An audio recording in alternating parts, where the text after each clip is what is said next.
as loud as people were trying to create these narratives and attach Aaliyah to, it's funny that when it comes to certain days that she should be honored, people can't get past all of the lies that have been dispersed on these platforms. People can't get past the people who exploited the common fact of how individuals would use the hot artists to give leverage to the new and upcoming artists they're trying to give publicity to.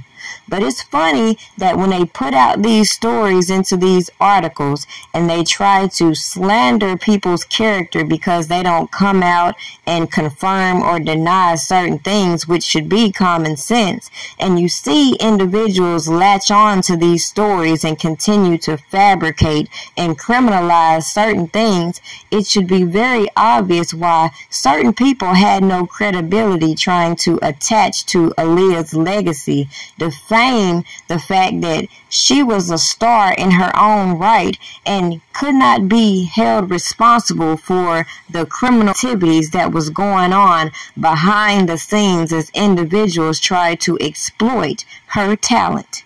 I am fully aware of what y'all say about me. Number one, and I don't give a fuck. Like God, keep it a stack. Bitches move out cause they know I got bands.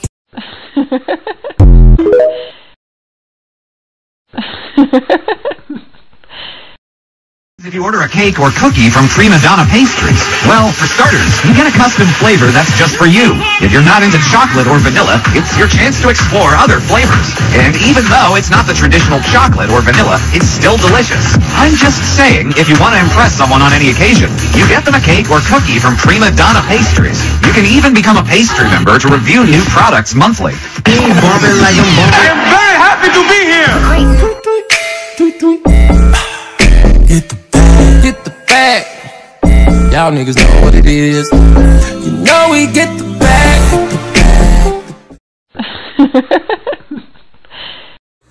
What? ACP, did you see this? Look, if it ain't official Dana J, Prima Donna News, I don't even want to see it. Just take the time.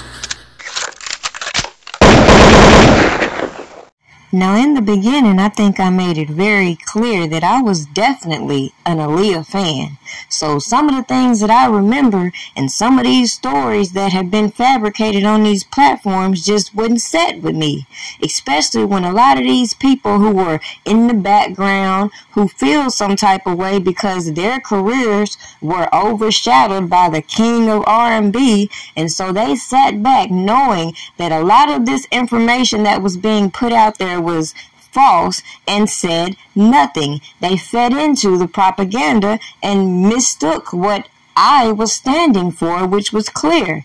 It don't matter how you feel about Robert Kelly, especially when you want to skip around the obvious facts that have been on public display, the discrepancies between these stories, and the hypocrisy between all of these people who thought they could replace the king of R&B. But the gag is, a lot of us recognize how fickle the industry is and how individuals will be pinned against one another. People will skip around mysterious tragedies that occur and help the government fabricate nonsense. When at the end of the day, we saw the blueprint that was being used with Robert Kelly. So the fact that some of these go along to get along celebrities sit back and now try to backpedal all of their previous statements, because clearly, as supporters patiently wait for the release of Robert Kelly, we gonna stand on business and continue to say, time's up, Me Too. Now how about that? Oh, let me guess. A lot of people conveniently forgot how old Barry had his hands in the political field and how a lot of these people who got on these platforms were tiptoeing around his involvement in this so-called marriage with his niece. Yet we were supposed to quietly watch them open the door for all these frauds to come out and fabricate these pregnancy allegations, put out these stories about a fake daughter, and nobody seems to connect the dots when it comes to these conspiracies revolving so-called 187s and paid for hire checks that allegedly came from Blackground Records. Now pause. Let me just put a disclaimer, because this is for entertainment purposes only, because clearly nobody wants to address the elephant in the room. And when you get to talking about so-called inner circle members and all of these salacious stories that were brought out here by janky ass individuals trying to connect their stories to Aaliyah, it should be very clear the corruption that I put on display that made me have reasonable doubt in the guilt of the person they're railroading publicly on these platforms, and why I had the right to reserve my opinion. It came to a janky ass RICO being facilitated by janky ass informants.